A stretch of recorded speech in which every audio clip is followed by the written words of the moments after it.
This week, I got caught pressing short a little bit too hard. So in weeks that I'm bullish, I look for price to go down before it goes up. And there was a point in time where I was like, okay, this retracement isn't coming, so I'm gonna expect price to go higher. There's one little mistake that I made this week that I wanna kind of hone into. So let me show you what happened.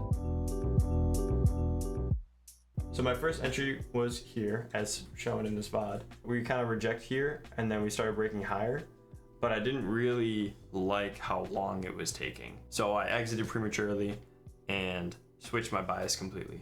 I looked for like a short setup for a retracement that wasn't going to occur once we broke above the high, but the same concept kind of applied where price was gonna draw towards those relative equal highs. I noticed this once price started to kind of consolidate and I exited break even, but overall both shorts should just not have happened. I was a little embarrassed that this happened because I thought that I kind of broke out of that habit of forcing entries and being impatient. I'm trying my best not to beat myself up over it too much.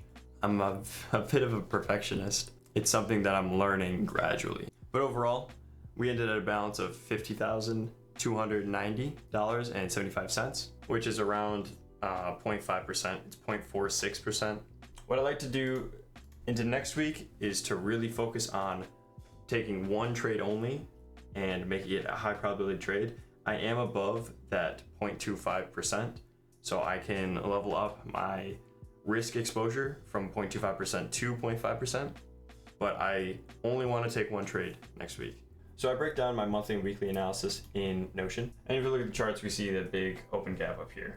I wanted to see price gap lower and try to attack these relative equal lows, but we ended up gapping aggressively higher through this 4-hour balanced price range, and now retesting that constant correction of that balanced price range. Just going over briefly what I expect, I would like to see a retracement, but I'm not going to force it. Because of this higher new week open, I want to wait for Monday's trading to kind of get a better expectation for where we're gonna start moving. You can see how Friday's high formed exactly at that Friday expectation, and that's again posted in that Discord. There is a lot of contraction here, so I'm gonna see what happens once we get to this 6,261 level. Overall, my main focus, low-hanging fruit, would be these relative equal lows right here.